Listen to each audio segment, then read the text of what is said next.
말씀 누가복음 7장 1절부터 보시겠습니다. 예수께서 모든 말씀을 백성에게 들려주시기를 마치신 후에 가버나움으로 들어가시니라. 자, 우리는 우리 주보에서 보시는 대로 지금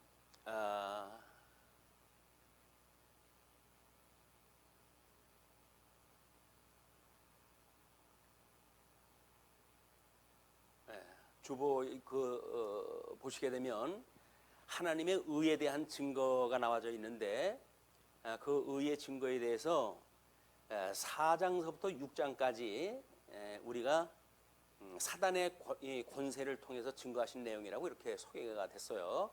그냥 사단의 권세라고 한다면 그 아래 5가지의 우리가 제목을 잡아놨는데 사단의 시험에 대한 사역적 우월성, 전도와 배척에 대한 사역적 우월성, 축기와 병고침에 대한 사역적 우월성, 전도와 제자를 세우심과 그 다음에 사역을 통해서 하는 우월성, 교훈에 대한 사역적 우월성 해가지고 5가지 부분으로 해가지고 4장서부터 6장까지 우리가 살펴보았습니다. 그 이야기는 첫째 아담이 타락을 해서 에덴 동산에 추방되어졌다는 이야기는 사단의 종이 되어졌다는 이야기인데, 그 사단의 종이 되어졌던 그런 가운데 중보의자이신 우리 예수님이 오셨고, 그 예수님을 인하여서 이제 우리가 구원을 받았기 때문에 우리 예수 그리스도가 과연 마지막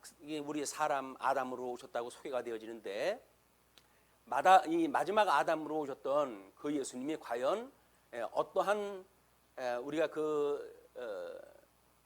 그분이 가지고 계셨던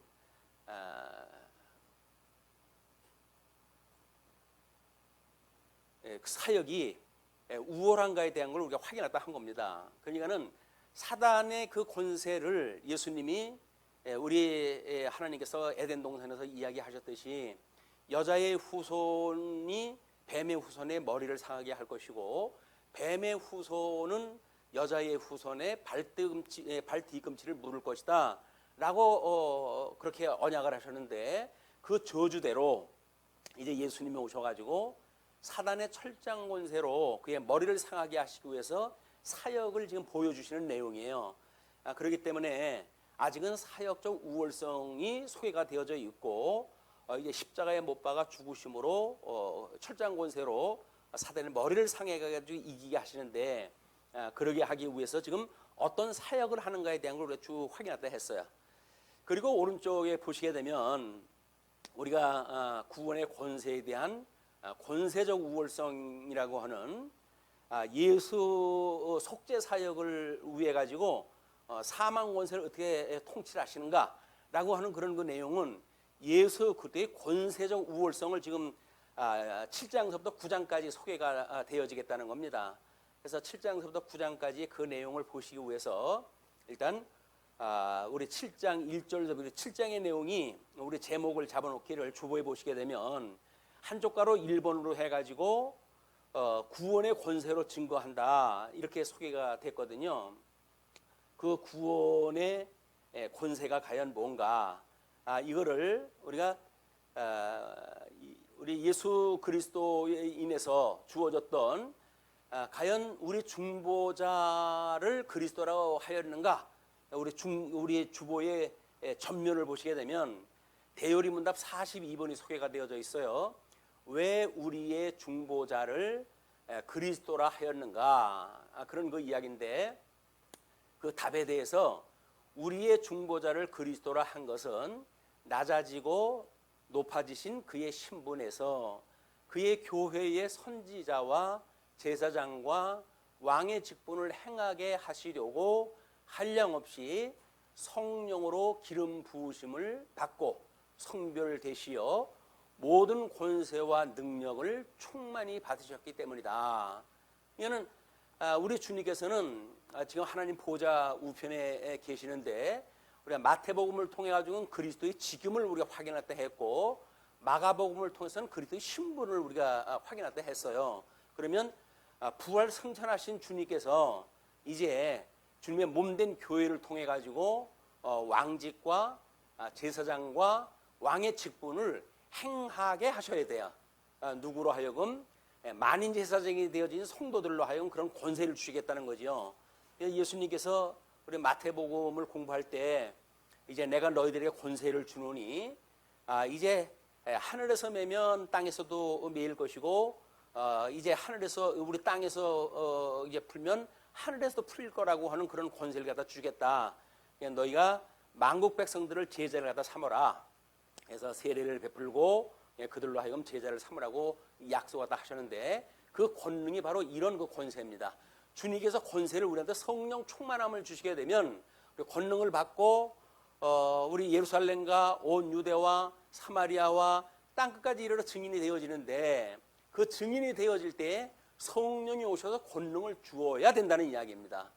권능을 받은 성도들이 주님의 몸된 교회를 세우고 주님의 몸된 교회에 우리가 봉사 일을 하게 되어지는데 그것이 그리스도의 이런 새 직임을 통한 왕직, 제사직 또는 선지직 이걸 우리가 감당하다 하게 되어지는 것이 보통 교회의 직원이라고 그렇게 구분하다 했어요. 교회의 직원은 목사와 그다음에 장로와 집사로 두어졌는데 그것이 주님의 몸된 교회에 천상에 계신 그리스도께서 권세를 주어가지고 주님의 몸된 교회를 섬기도록 주어졌던 권세인 거예요 이게. 우리는 이런 하나님의 놀라운 권세를 받고도 주님의 몸된 교회를 봉사하거나 또는 예배를 하는 데 있어서 그 권세를 제대로 모르기 때문에 우리 예수님이 십자가에서 못 박힐 때도 마찬가지입니다. 우리 주보에 보시게 되면 우리 한쪽 가로 1번이 이제 구원의 권세로 증거하는 내용인데 그 사내들인 회원의 희롱 장면이 소개가 되어졌어요. 그것이 마태복음 27장 42절이라고 소개가 되어졌는데 제가 한번 마태복음 27장 41절과 42절을 제가 봉독을 할게요. 그와 같이 대제사장들과 서기관들과 장로들과 함께 희롱하여 이르되 그가 남은 구원하였으되 자기는 구원할 수 없도다. 그가 이스라엘의 왕이로다. 지금 십자가에서 내려올지어다. 그리하면 우리가 믿겠노라 라고 해가지고 예수님이 십자가에 못 박혀가지고 고난을 받을 때 소위 사내들인 요원들입니다. 사내들인의 그 세 가지 적그리스도들이 왕직과 제사직과 선지직을 스스로 자기네들이 차지를 갖다 하고 있던 자들이거든요. 다시 거짓 교회의 그 유대주의자들이 만들어놓은 적그리스도들입니다. 그들이 결국은 제사직도 또는 선지직도 장로직도 이 왕직도 제대로 섬기지 않는 자들이 우리 참 선지자요, 참 제사장이요, 참 왕으로 오셨던 그 예수님을 십자가에 달렸던 그 예수님을 이와 같이 저주하는 모습을 우리가 확인했다 했어요. 이런 그 내용은 예수님이 이 고난을 받을 뿐만 아니라 이제 부활 승천하셔가지고 주님의 몸된 교회의 성도들한테 성령을 보내셔가지고 우리한테 권능을 주어서 이 새 직임을 우리로 하여금 수행토록 역사를 섭리하시는데 여전히 마귀들이 우리들을 비웃어요. 희롱해요. 주님의 몸된 교회가 뭐 저렇다냐? 이런 그 비웃음을 받는다는 건 뭐예요? 현금 지금 우리 한국 교회가 이렇게 무지막지한 불신자들에 의해서 손가락질을 당하고 희롱을 당한다는 이야기는 뭡니까? 이것이 권세를 잃어버린 교회의 참담함이에요. 주님의 몸된 교회에 이 어떤 권세를 받았는지 그 권세를 받았다 하는 자들이 그걸 상실하게 되어지니까 주님의 몸된 교회가 온통 희롱을 당하고 있는 겁니다. 이거는 우리 한국 교회가 회개해야 될 문제예요. 어떻게 우리가 회개를 했다 해서 이 기가 막히게 주님의 몸된 교회를 희롱하는 자들, 예수님을 희롱했던 그 권세자들이 여전히 지금도 주님의 몸된 교회의 권세를 희롱하고 있는 거예요. 우리는 이걸 간과해서는 안 됩니다. 예수님이 십자가상에서 그 희롱을 이기시고 그 사망 권세를 이기시고 부활하셨던 것 같이 우리도 사망 권세 아래 그런 희롱당하는 주님의 몸된 교회가 주님의 권세를 이제 회복을 갖다 하고, 그래서 우리 주님의 몸된 교회를 향하여서 비웃는 자들, 불신자들 막 이런 자들에 대하여 저주가 있을지어다라고 우리가 선언을 갖다 할 수가 있어야 돼요. 그리고 우리 주 예수 그들을 믿지 않으면 너희는 영원한 지옥에 떨어질 거야 라고 하는 걸 우리가 선포를 갖다 해야지. 이건 뭐 그런 자들한테 굽실거려야 되고 또는 모양새를 갖다가 우리가 갖추기 위해 가지고 이렇게 산다는 그 이야기는 주님의 몸된 교회를 우리조차도 업신여긴다는 이야기예요. 주님의 몸된 교회는 사단의 무리들에게 업신여길 그런 그 존재가 아닙니다. 우리 성도들도 하여금 우리 고린도 전서에서 사도 바울은 너희들이 지어져가는 성전인 줄 모르느냐라고 우리한테 물었어요. 성도라는 게 뭡니까? 각자가 성도라는 거예요. 이 성전이라는 거, 지어져가는 성전. 근데 성전이 지어져 가는데 예수님은 사흘 만에, 죽은 지 사흘 만에 단번에 부활을 갖다 하셔가지고 성전을 완성을 하셨잖아요. 거룩한 성전을 완성을 하셨어요. 그래서 그 약속이 성령 오셔가지고 주님의 몸된 교회를 통해 가지고 이제 이루어 가실 건데 우리들로 하여금 지어져가는 성전으로 우리를 온전케 하시겠다는 겁니다. 우리 기도에서도 그렇게 이야기를 했지만 하나님의 말씀은 우리들한테 이렇게 권능이 있어가지고 우리로 하여금 그 말씀을 인하여서 우리가 회개하고 그리고 그 말씀으로 인해 가지고 우리가 권세를 인정을 하고 그래서 우리가 이렇게 의롭게 되어지는, 온전케 되어진다고 하는 그것이 말씀으로 우리한테 주어졌는데 말씀을 모르게 되면 하나님의 뜻대로 산다는 건 정말 거짓말이에요. 그러니까 우리가 얼마나 지금 이런 어두운 시대가 우리들로 하여금 도전을 주는 시대인지를 우리가 자각을 할 때입니다. 우리 영혼이 잠들고 있다고 한다면 우리 하나님의 피에 기도를 갖다 해가지고 깨어있기를 원해야 돼요. 교회가 지금 이러고 저러고 뭐 무슨 일을 하느냐 이게 중요한 것이 아닙니다. 교회의 본질 자체를 지금 잊어버리고 있는 교회인데 주님의 몸된 권세를 우리가 잊어버리고 있는데 뭐 별일을 하면 모르겠어요. 그걸 가지고 배고픈 사람 밥 준다고 해가지고 그게 사랑입니까? 그게 아닌 거예요. 우리 주님께서는 우리한테 사랑하는 거를 원수까지도 사랑을 하라고 그러는데 원수까지 사랑하라는 이야기는 뭡니까? 주님께서 주셨던 모든 권세를 믿으라는 거예요. 모든 걸 주님께 우리가 맡기라는 거예요. 우리는 예수님을 믿음으로 죽어서 없으니까 죽어 없는 자들이 무슨 뭐 이 일을 하고 저 일을 다 하겠어요. 이건 우리 주님께 맡기고 주님이 하시는 일을 우리가 보고 원수를 우리로 하여금 친히 갚게 하시지 않는 그 주님을 믿고 우리들의 이 원수는 주님께서 필히 갚으실 것이다 라고는 우리 믿음을 가지고 다만 우리는 비록 우리 교회를 업신여기는 자들이라 할지라도 사랑으로 대해야 될 거예요. 그 사랑은 사랑이신 하나님을 소개하는 수밖에 없어요. 진리를 전하는 이유입니다. 복음을 전하지 아니하고 진리를 모르고 사랑을 한다는 이야기는 쇼예요. 쇼. 주님의 몸된 교회의 성도들이 쇼를 갖다 한다는 이야기는 비참하잖아요. 우리는 성령의 능력으로 정말 하나님의 그런 권능의 역사가 일어나는 이런 그 일들이 있었으면 좋겠다 하는 생각이 듭니다. 왜냐하면 우리 예수님이 이렇게 이거를 먼저 이루셨기 때문에 그래요. 구원의 권세를 대해서 얼마나 그 권세적으로 우월한지 이걸 7장을 통해서 우리한테 보여주었으니까 그 7장의 그 아래에 파란 글씨로 해가지고 고린도전서 15장 45절의 그 내용을 소개를 해드렸어요. 그것이 바로 뭐냐면 우리 고린도서 이야기했던 내용입니다.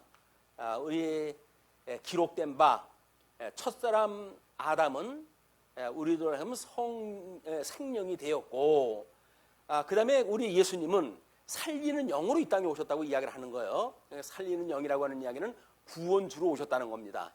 그 구원주로 오셨다고 하는 사실을 7장을 우리 확인했다고 하면서 살펴보도록 하죠.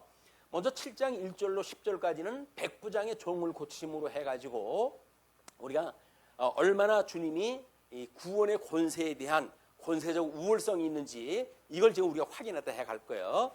그래서 2절로부터 이제 이야기가 이렇게 계속되어집니다. 어떤 백부장의 사랑하는 종이 병들어 죽게 되었더니 예수의 소문을 듣고 유대인의 장로 몇 사람을 예수께 보내어 오셔서 그 종을 구해 주시기를 청한지라. 이에 그들이 예수께 나와 간절히 구하여 이르되 이 일을 하시는 것이 이 사람에게는 합당하나이다.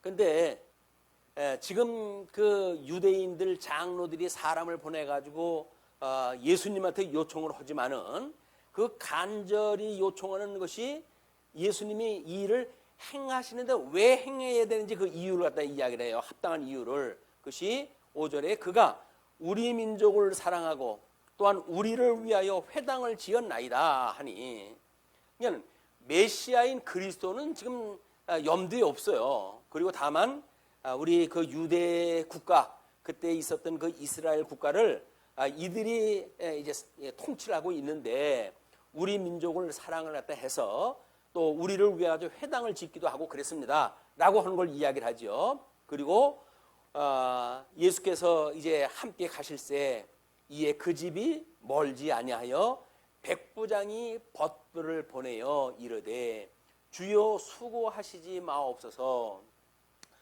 백부장의 이제 그 죽은 종을 위해 가지고 이제 염려가 있던 터에 유대인들은 그를 위해 가지고 지금 예수님한테 청했고 예수님은 그들과 함께 지금 백부장 집을 향해서 가는 거예요. 근데 도중에 그 집이 멀지 아니했는데 백부장이 벗들을 보내 가지고 주님한테 수고하지 마십시오. 내 집에 들어오심을 나는 감당하지 못하겠나이다.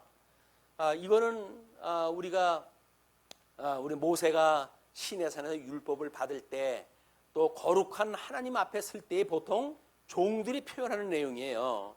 그러니까는 주님을 하나님, 삼위일체 하나님 가운데에 우리 이위가 되시는 성자 하나님을 알아보지 못하는 자들은 그저 병 고쳐주는 어떤 행위 자체만 요구를 갖다 해가지고 예수님한테 부탁을 했는데 이 백부장은 감히 내가 죽게 나아가기도 감당하지 못할 줄을 알았습니다 라고 이야기를 하는 거예요.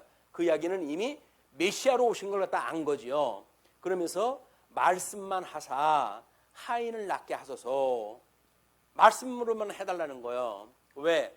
구약의 여러 가지 구약 성경을 우리가 탐구를 갖다 해본 결과 하나님은 말씀으로 이런 걸 이렇게 낳게 하셨지 그것이 직접 와가지고 친히 구하는 것만 아닌 걸 내가 알았습니다. 그런 그 이야기예요. 그러면서 예를 듭니다.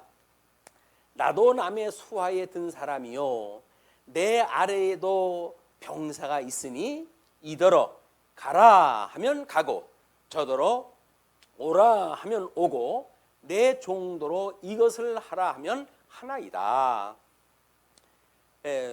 주라고 하는 것은 주인이라는 이야기 아니에요. 근데 우리는 주님이라고 불러놓고도 얼마나 주님한테 명령을 해야 되는지 몰라요. 어떤 망발을 갖다 하는 목사는 하나님 나한테 까불면 죽어 라고 하는 망발도 하는 이런 어처구니 없는 이 시대에 우리가 살고 있지만 하나님의 이름을 망령되이 여기면서 예수님을 믿는다는 이야기는 새빨간 거짓말이에요. 그가 나라를 구원하는 별 일을 다 한다 할지라도 그거는 저도 받는다의 그런 그 일이지 어떻게 하나님의 이름을 참담하게 그렇게 이야기를 할 수가 있습니까?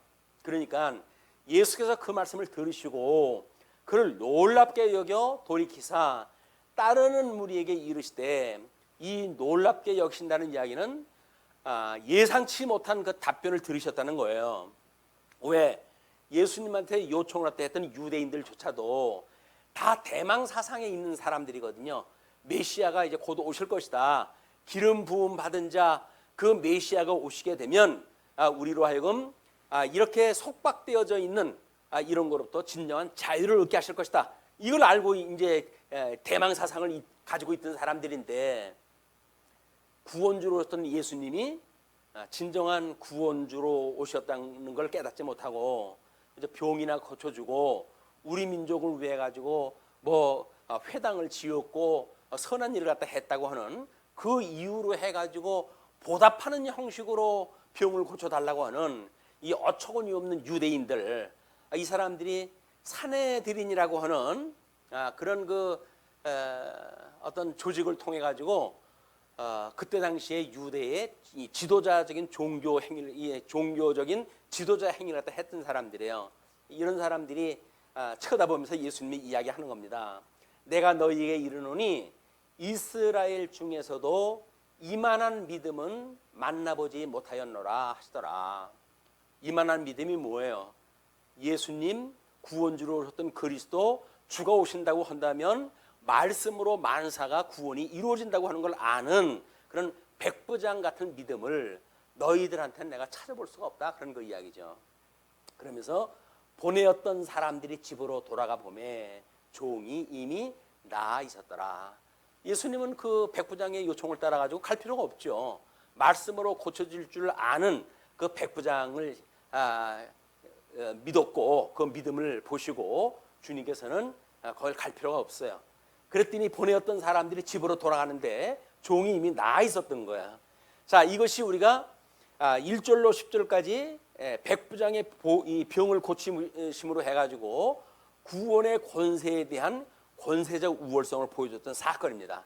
자, 11절로 17절 보시게 되면 나인성 과부의 아들을 살리신 장면이 나와요. 물론 우리 1절에서도 10절까지 구약적 근거를 아람왕 베나닷의 그 군대 장관을 고쳤던 이런 그 사건들도 다 구약 성경에서 이미 이방인이지만 하나님께서 그들을 필요에 따라서는 구원도 시키시고, 그래서 우리 예수님이 구원받는 그 구원을 갖다 시키실 일을 이제 무난하게 할 수 있도록 섭리를 갖다 해 가시는 거예요. 다 하나님 아래 있는 겁니다. 사망의 권세도 사망 권세에 통치를 받고 있는 로마 권세도 로마의 권세에 통치를 받고 있는 우리 헤롯 왕국의 모든 권세도 다 이게 하나님 권세 아래 있는 거거든요. 우리가 하나님을 믿게 되어지게 되면, 삼위일체 하나님을 믿게 되어지게 되면 우리들이 어떠한 역경을 당한다 할지라도 주님의 몸된 교회는 무너질 수 없다고 믿는 거예요. 자, 우리는 뭐 세상 사람들이 주님의 몸된 교회를 비웃고 희롱하고 한다고 해가지고 주님의 몸된 교회가 이게 성도가 모자라면 이제 이 뿔뿔이 헤어지면 어떻게 되느냐, 비대면 예배를 갖다 드려가지고 주님의 몸된 교회에 성도가 줄으면 어떻게 되느냐라고 염려를 갖다 하는데, 주님의 몸된 교회는 주님께서 약속하시기를 내가 음부의 권세가 무너뜨리지 못하는 교회를 세울 것이야 라고 약속을 했기 때문에 우리 주님의 권세가 결코 망하게 하질 않습니다. 그 말씀을 믿지를 못하고 자기 능력으로 자기의 어떤 재주로 교회가 부흥됐다고 믿어지니까 대면 교회가 대면 예배가 아니면 교회가 무너진다고 염려를 하는 거예요. 성도들을 염려하는 겁니까? 구원받은 성도의 영혼을 염려하는 겁니까? 아니에요. 교회가 무너지는 것, 성도가 줄어드는 것, 현상 유지가 안 되는 것, 이런 거에만 온통 관심이 있지. 유대주의자들하고 똑같아. 그런 자들에게 그런 그 관심이 있지. 주님의 몸된 교회에 우리 예수님이 구세주로 오셨고 그 구세주를 통해 가지고 천하보다 귀한 영혼들이 어떻게 구원을 받는가에 대한 이런 관심은 전혀 없는, 마치 사내들인의 지도자와 같은 이런 교회 지도자들이 지금도 만연하다. 그러나 주님의 몸된 교회는 무너지지 않습니다. 왜? 주님의 몸된 교회 기초 위에 세워졌고, 우리가 산상수훈의 그 내용처럼 누가복음 6장을 공부할 때도 그랬잖아요. 반석 위에 세워졌던 교회는 무너질 수가 없는 겁니다. 자, 그러면 이제 그 나인성 가부의 아들을 살린 사건인데 11절, 그 후에 예수께서 나인이라는 성으로 가실새 제자와 많은 무리가 동행하더니 성문에 가까이 이르실 때에 사람들이 한 죽은 자를 메어 나오니 이는 한 어머니의 독자요 그의 어머니는 과부라.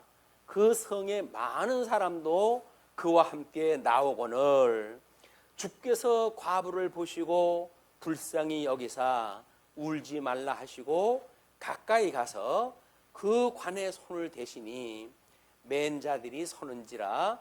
예수께서 이르시되 청년아 내가 내게 말하노니 일어나라 하시매 죽었던 자가 일어나 앉고 말도 하거늘 예수께서 그를 어머니에게 주시니 모든 사람이 두려워하며 하나님께 영광을 돌려 이르되 큰 선지자가 우리 가운데 일어나셨다 하고 또 하나님께서 자기 백성을 돌보셨다 하더라.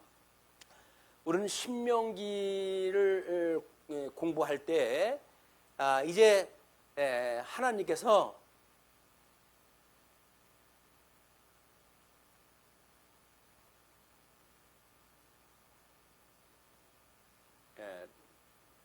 파워포인트로 했던 것이 파일이 바뀌었는가 봐요. 그래서 인터넷으로 직접 이걸 보시면 되고, 이건 주보에 나와져 있는 겁니다.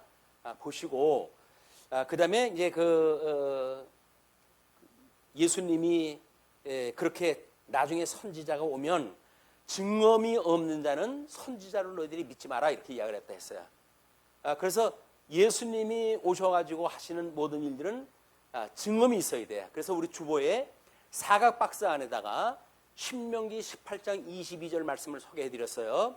만일 선지자가 있어 여호와의 이름으로 말한 일에 증언도 없고 성취함도 없으면 이는 여호와께서 말씀하신 것이 아니요 그 선지자가 제 마음대로 한 말이니 너는 그를 두려워하지 말지니라.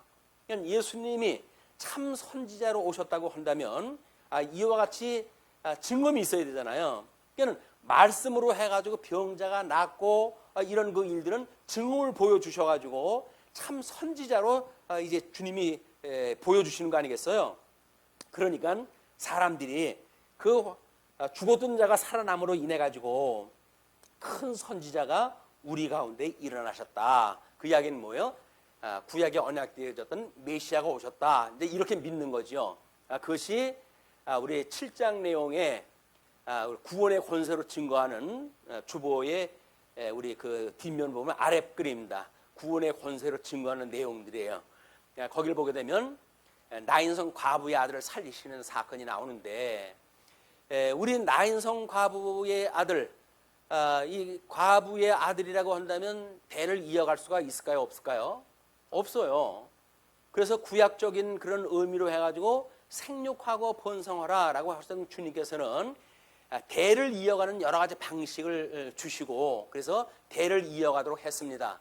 그러나 나인성 과부의 경우는 죽었던 자를 살려주심으로 해가지고 생육번성하다 해간다고 하는 걸 보여주시는 거예요.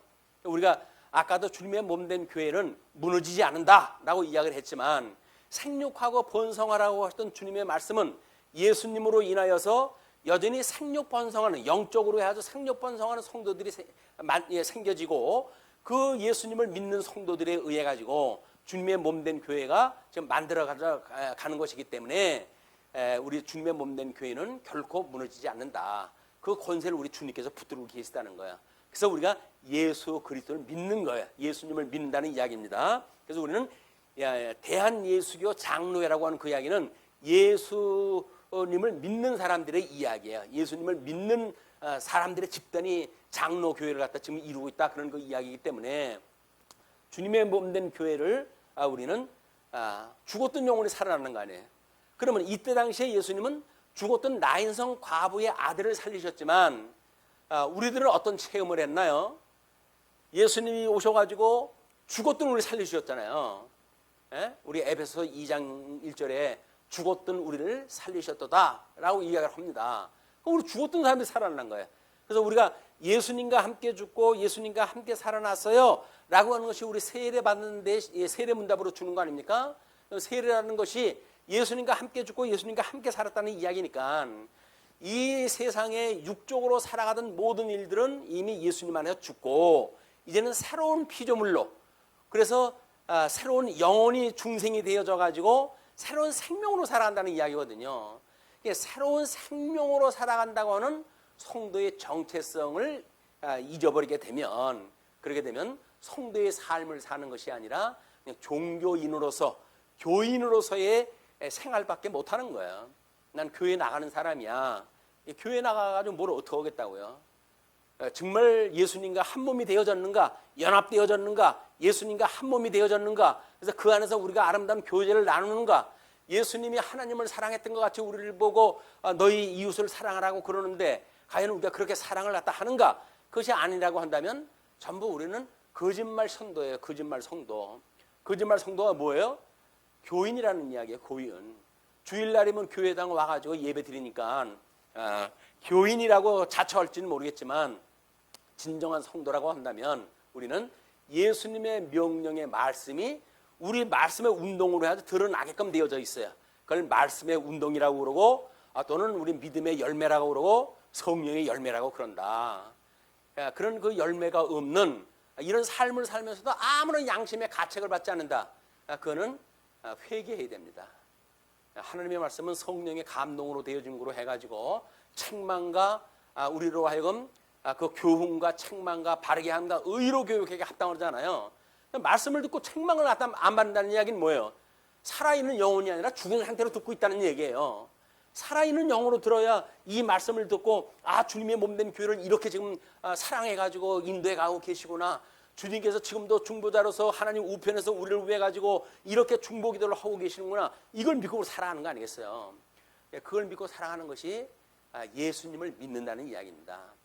저는 예수님을 믿지 아니하고 그냥 습관적으로 교회 생활을 믿고 성도들의 그런 그 교회 생활에 그동안은 문화를 믿고 이런데 그건 아무런 의미가 없어요. 물론 우리가 복음으로 인도하는 몽학 선생을 만날 때까지 그런 방법을 통해 가지고 교회에 접근이 되고 말씀을 듣게 되는 기회가 되어지지요. 그러니까 그는 말씀을 듣는 기회로 끝이 나야지 10년, 20년 믿으면서도 맨날 그 타령이라고 한다면 우리는 단단한 음식을 먹는 성도이기를 이미 포기한 사람들이다. 한국 교회에 복음이 들어온 지 120년, 130년이 되어지는데 그런데도 불구하고 아직도 주여 삼층이나 불러대고 그리고 무슨 그냥 그 복음성가로 해가지고 난장판을 갖다 버리고 이렇게 하는 것이 예배라고 생각을 하게 되면 정말 갈 길이 멉니다. 주님의 몸된 교회는 신령과 진정으로 드리는 예배인데 하나님의 말씀을 배제해 놓고 무슨 신령과 진정으로 예배를 드립니까?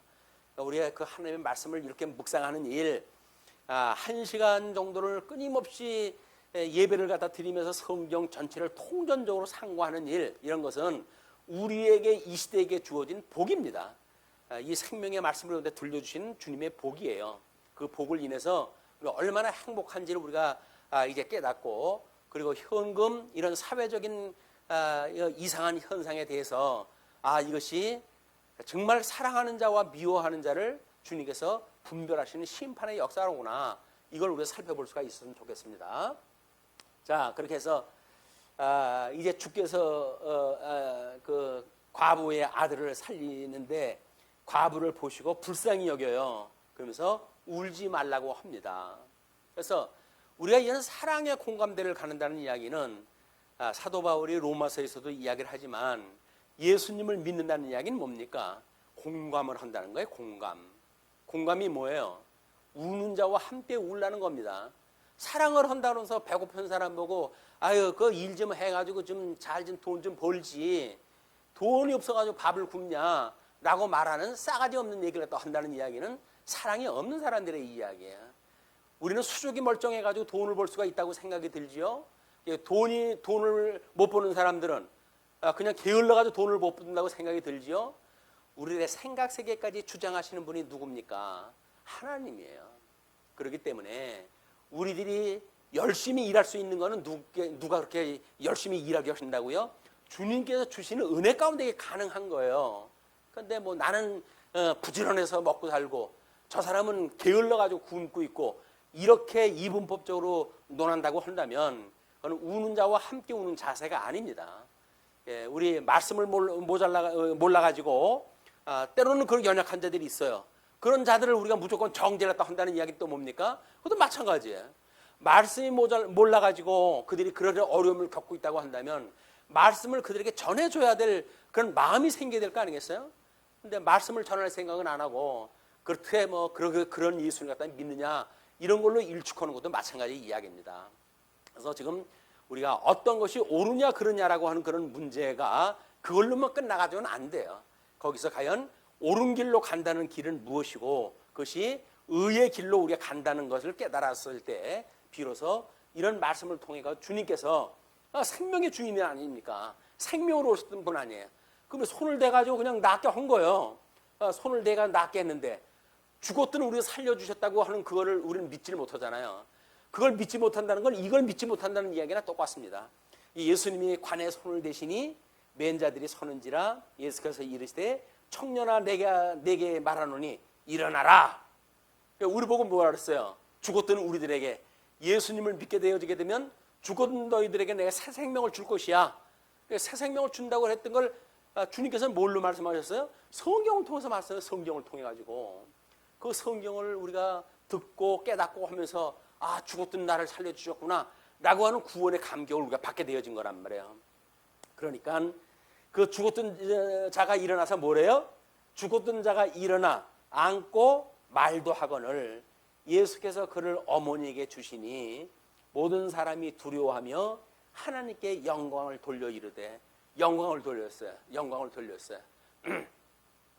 자, 그러면 우리는 지금 이 장면을 통해 가지고는 이 사람들하고 시간차가 2000년 벌어져 있지만 똑같이 참 선지자로 오셨던 예수님, 참 메시아로 오셨던 예수님, 그래야 영광을 돌릴 수가 있겠죠.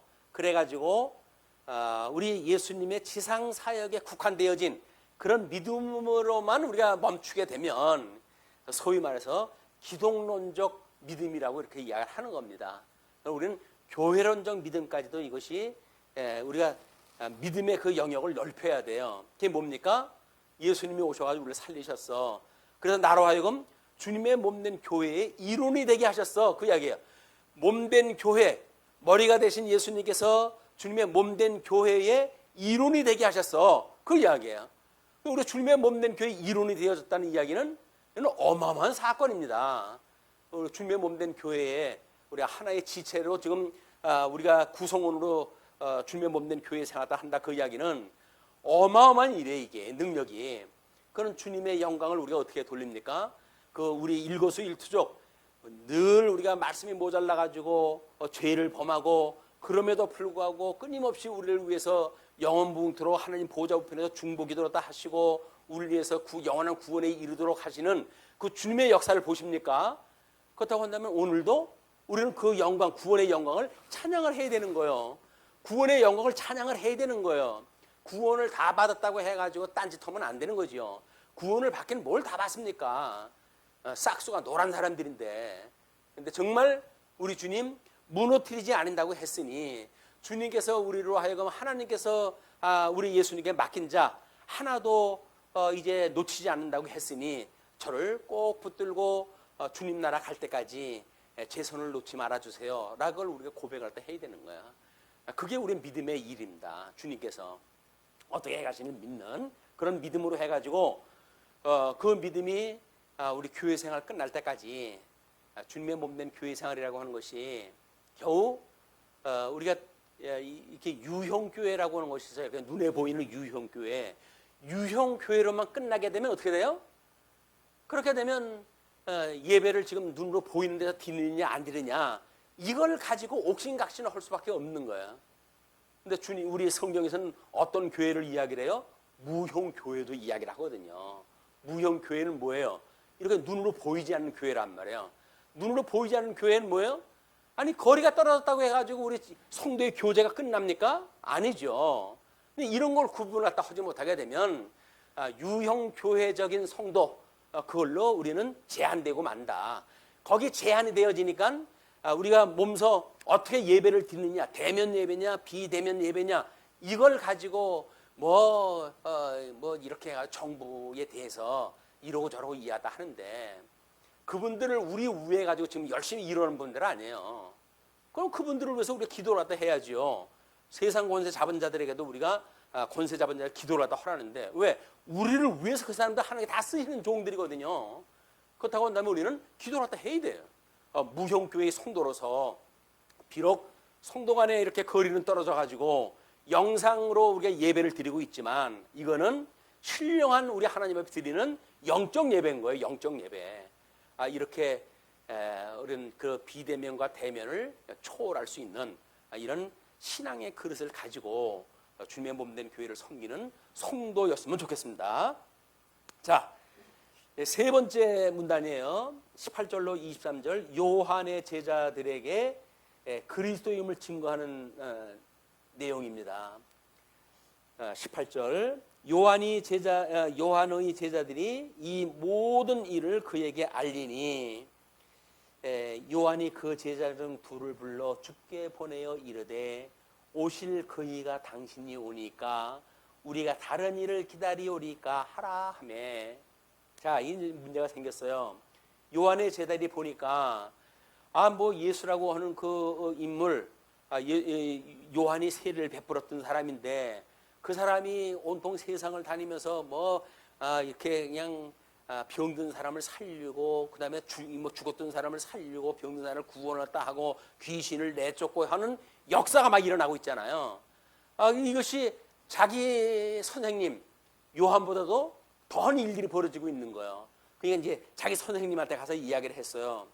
이 모든 일을 그에게 알리니 요한이 그 제자 중 둘을 불러가지고 죽게 보냅니다. 그리고 뭐라고 그러냐면 오실 그이가 당신이 오니까 구약 성경에 메시아가 오신다고 약속이 되어져 있는데 그 오신다고 하는 그분이 당신입니까? 아니면 우리가 다른 일을 기다려야 됩니까? 라고 물어보는 거예요. 왜?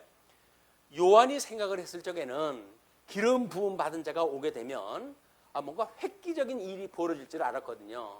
로마 권세, 헤롯 권세 이게 다 무너지고 뭔가 새로운 메시아가 와가지고 역사하는 이런 나라가 세워질 줄 알았는데 이상한 일은 벌어지고 있는데 그런 일이 안 일어나는 거예요. 그러니까는 제자를 보내가지고 예수님한테 보냅니다.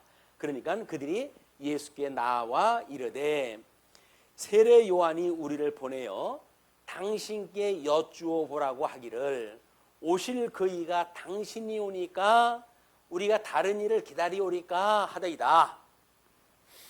자기 선생님이 이야기한 걸 그대로 전달을 해요.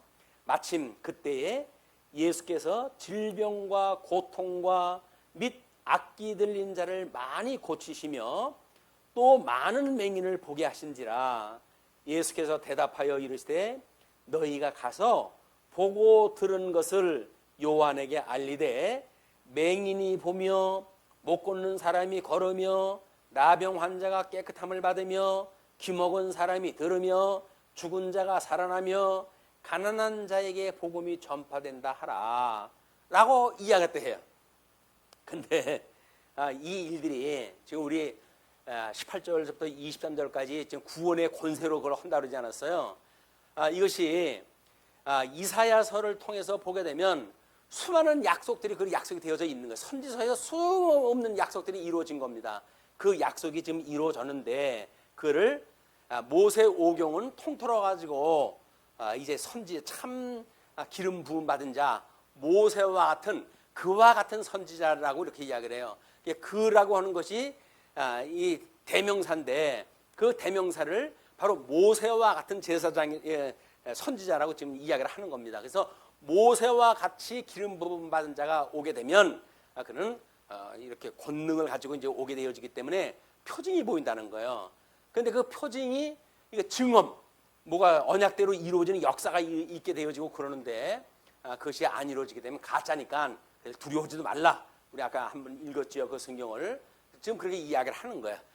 그러니까는 그렇게 어떻게 그 증언에 따른 대로 해서 증세가 일어나는지 그를 이사야 선지사에서 수없이 그걸 증언했대요. 이사야, 예레미야, 에스겔, 다니엘 또 12 소선지서 전부 구약에 언약되어졌던 모세의 오경에 언약되어진 대로 이루어진 증언들을 증거했던 것이 선지서의 내용이란 말이야.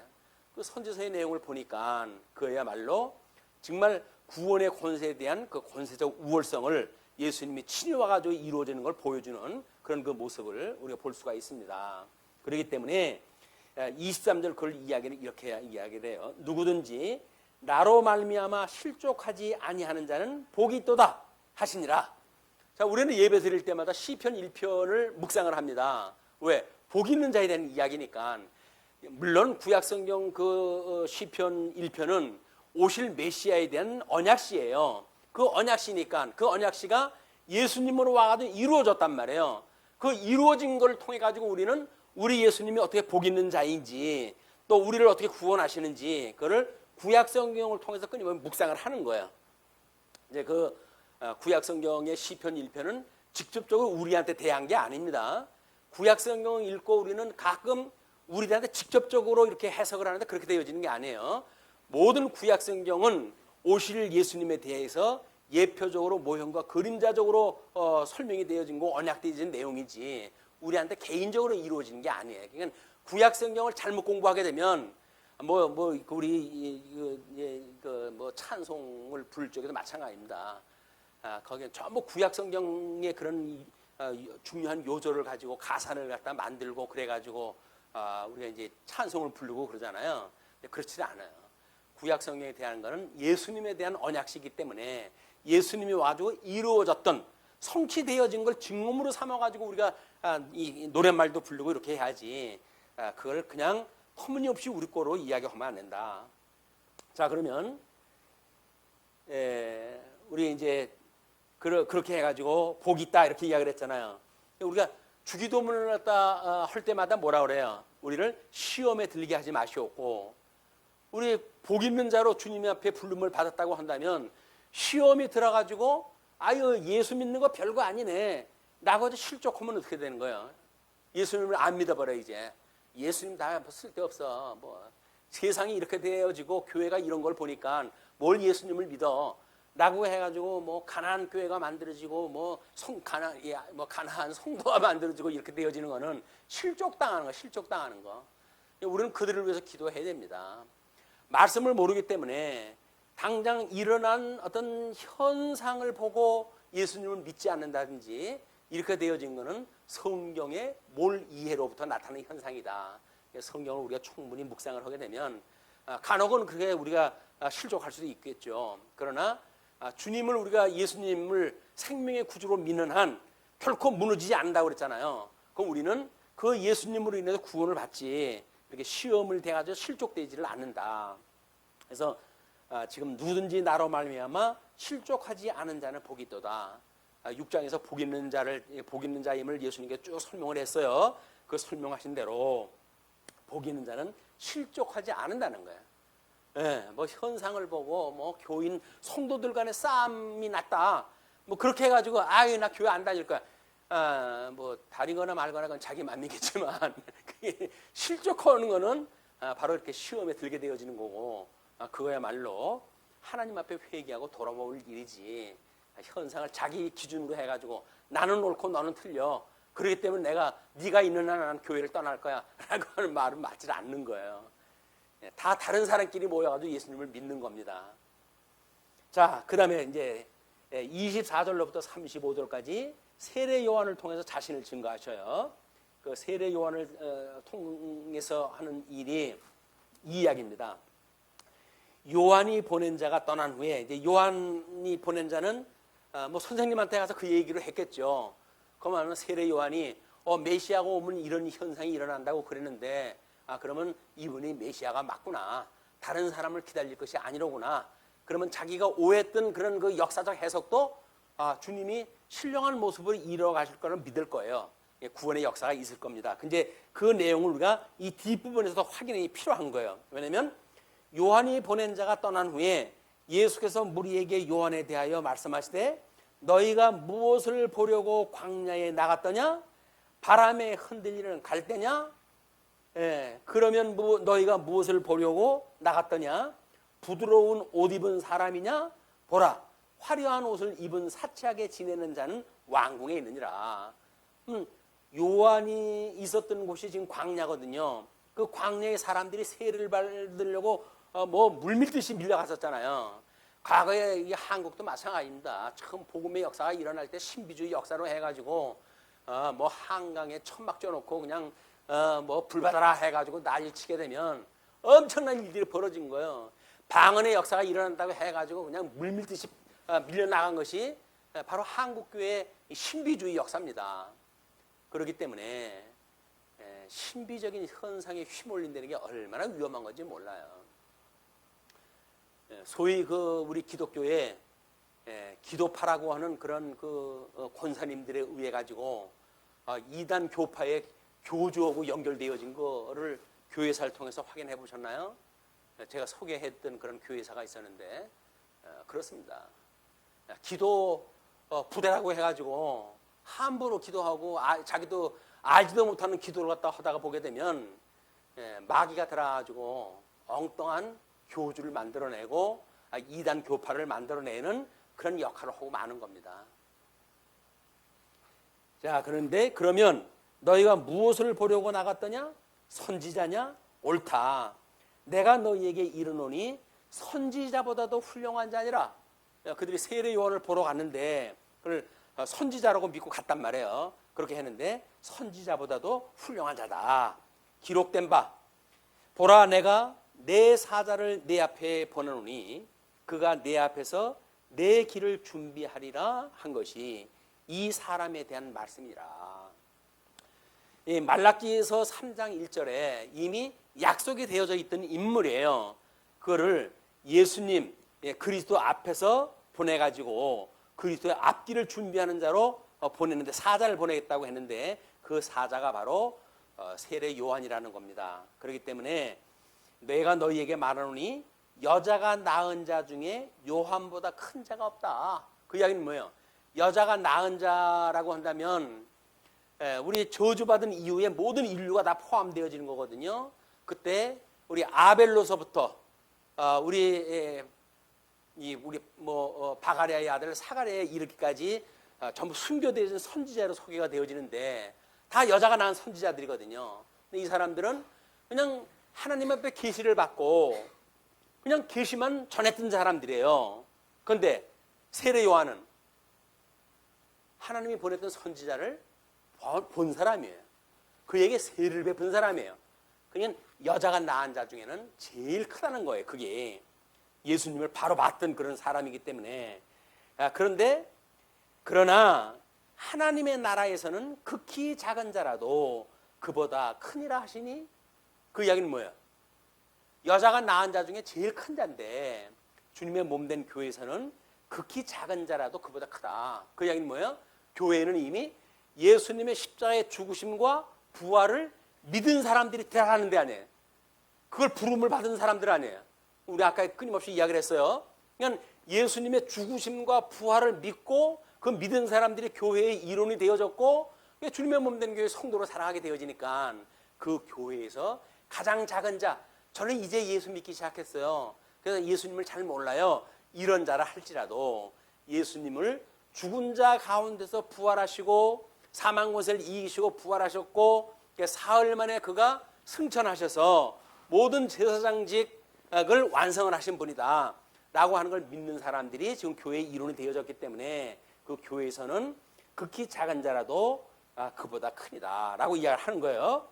그래서 모든 백성과 세리들은 이미 요한의 세례를 받은지라 그 말씀을 듣고 하나님을 의롭다 하되 잘 세례를 갖다 받았으니까 우리가 여자가 낳은 자 중에 제일 큰 자한테 세례를 받았어 이렇게 이야기를 하는 거예요.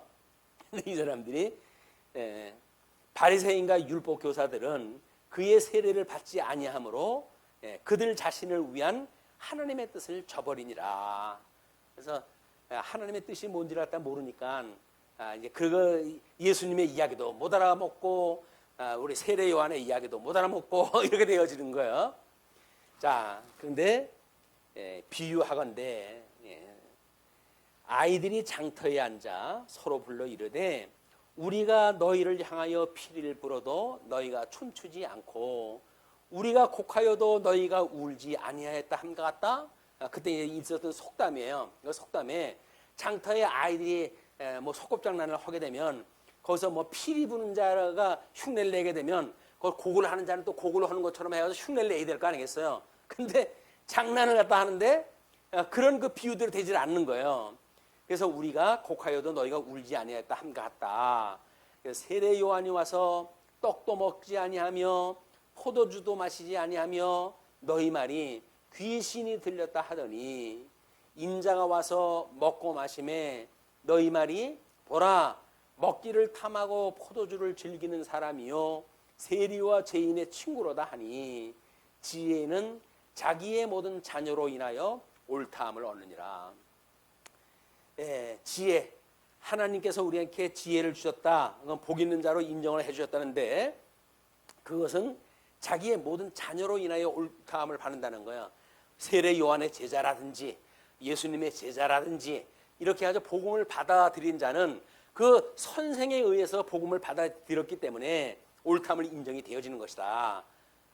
우리가 누구를 믿느냐가 그래서 중요한 거예요. 우리는 교회의 머리 되시는 우리 주 예수 그리스도, 생명의 주인이 되신 예수님 그리스도, 복의 근원이 되신 예수 그리스도, 그분을 믿는 것이 우리들의 신앙생활의 뿌리입니다.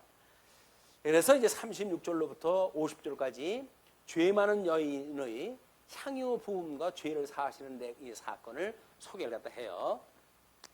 24절로 35절의 세례 요한을 통해서 이야기했던 것, 이것이 바로 뭡니까? 언약 성취 사역에 대한 권세인 거예요.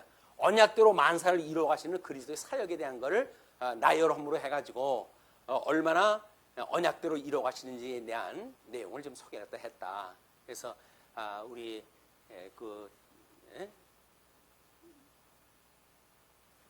선지자에 대한 그 이야기도 하나님께 그런 그 순교를 받았던 이런 그 선지자들이 세례 요한의 이르기까지 끊임없이 이루어져 가지고 세례 요한도 결국은 목배임을 받아가지고 순교가 되잖아요. 그렇지? 하나님의 이름을 증거하기 위한, 그래서 이 세상보다 하나님께서 약속하셨던 하나님 나라에 진정한 소망이 있다고 하는 사람들의 마지막 상급이에요. 우리는 세례 받으면 그거 무서워서 어떻게 해라고 이야기를 하는데, 지금 다시 감옥에 들어간 양반, 그 양반은 뭐라고 그래요? 순교 받을 거라고 그래요. 순교 당할 거라고. 자기가 순교는 그렇게 하는 게 순교가 아니에요.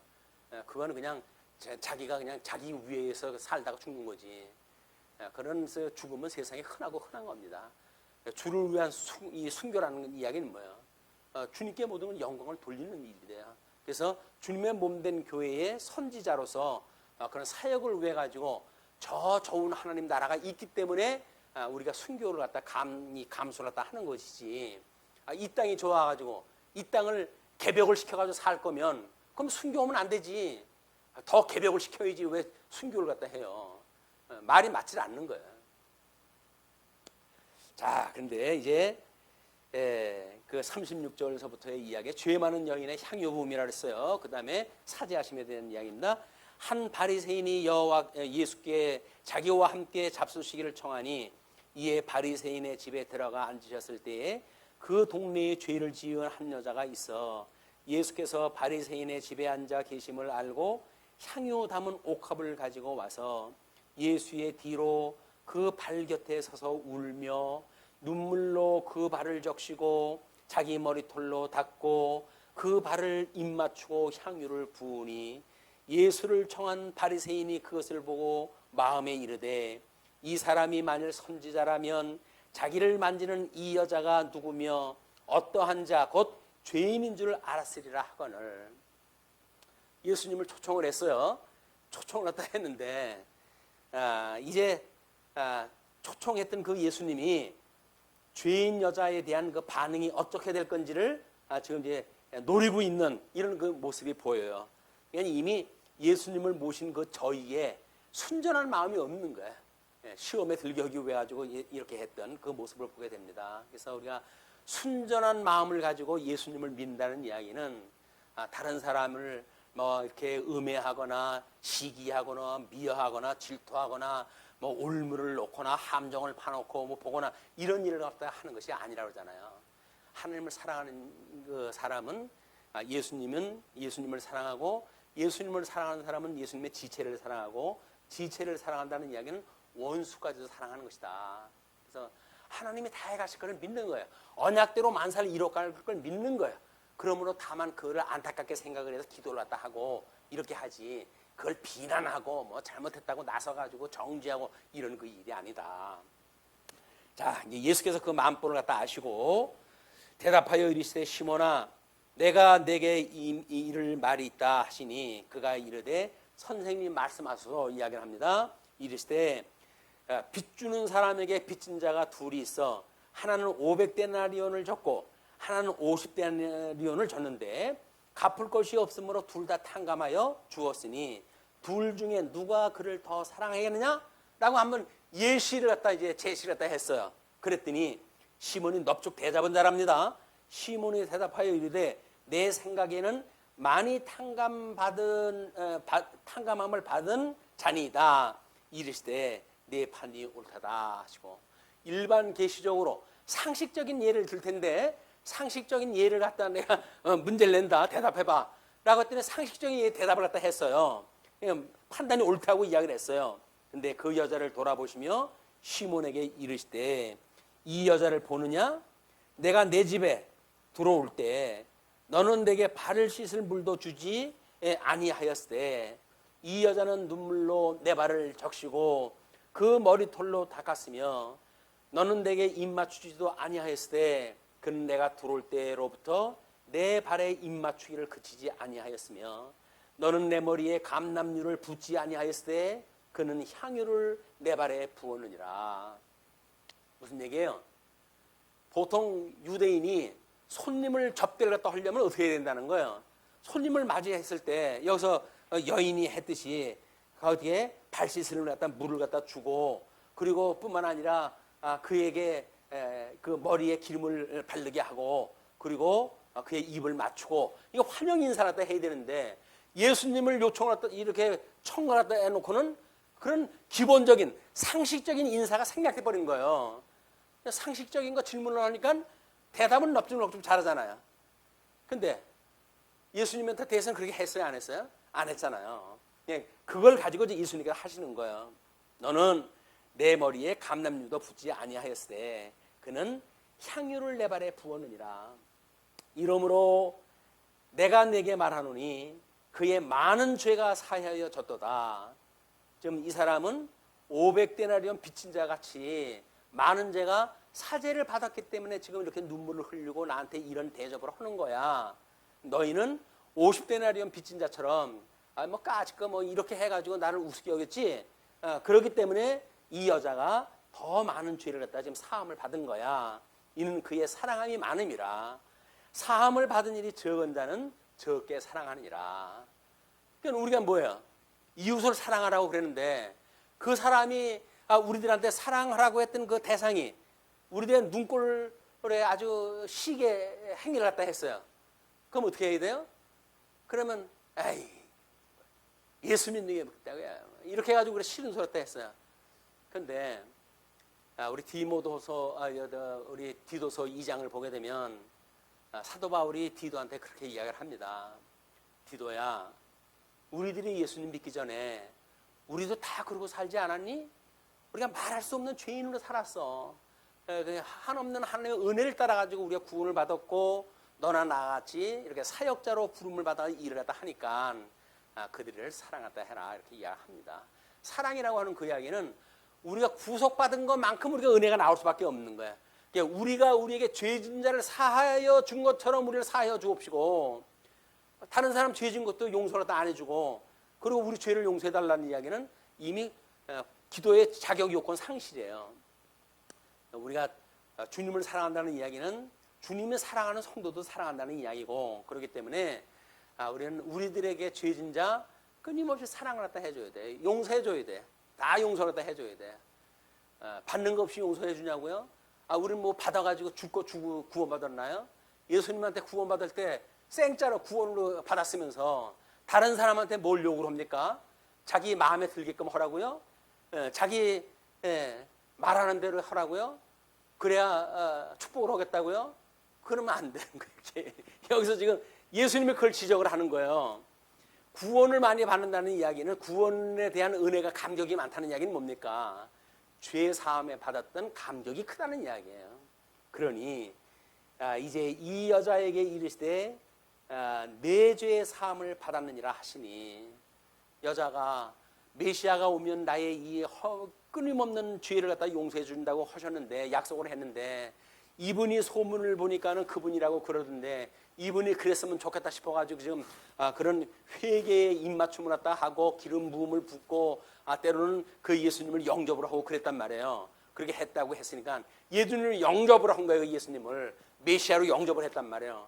그럴 때 예수님께서 네 죄 사함을 받았다. 이거 선언이 되어지는 거예요. 우리 그런 그 예수님이 지금 나한테도 그런 예수님 오면 내가 그렇게 영접을 할 걸 이렇게 생각을 하지 마시고 이미 2000년 전에 오셨던 예수님, 성경에 기록되어졌던 예수님, 그 예수님이 나의 구속주가 되셔요 라고 믿으면 되는 거예요. 그걸 믿으면 모든 죄의 사함을 받았다라고 선언이 되어지고 죄의 사함을 인하여서 우리는 다른 성도들의 죄를 용서해 줄 수가 있고 그랬을 때 우리는 그럼에도 불구하고 또 죄를 짓게 되잖아요. 그 죄를 용서를 빌 때 주님 제가 저한테 죄 지은 사람 용서해 줬거든요. 그런 것처럼 죄도 용서해 주세요 라고 하는 기도를 할 수가 있는 겁니다.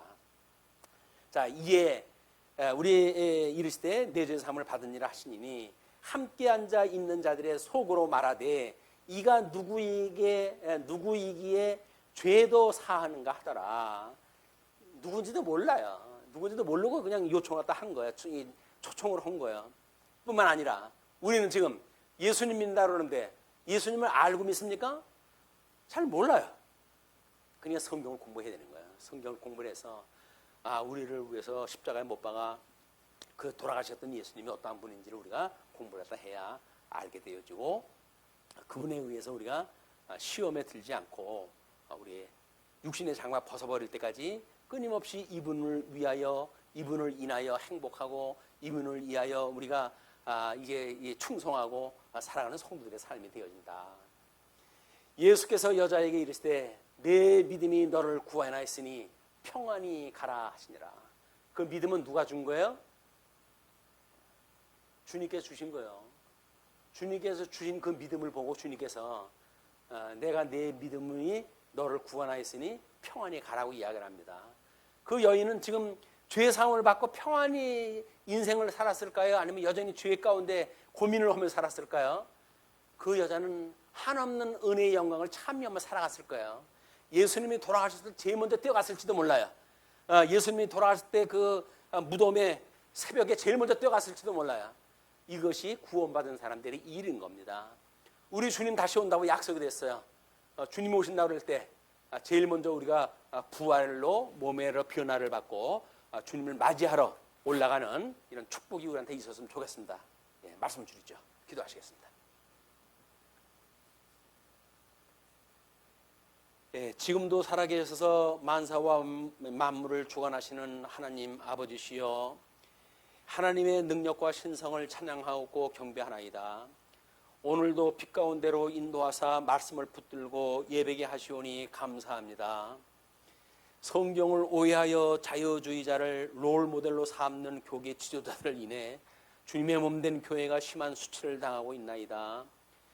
더 이상 말씀을 따르기보다는 세상을 향해 선지자로 자처하는 몰상식의 지도자를 불쌍히 여겨 주옵소서.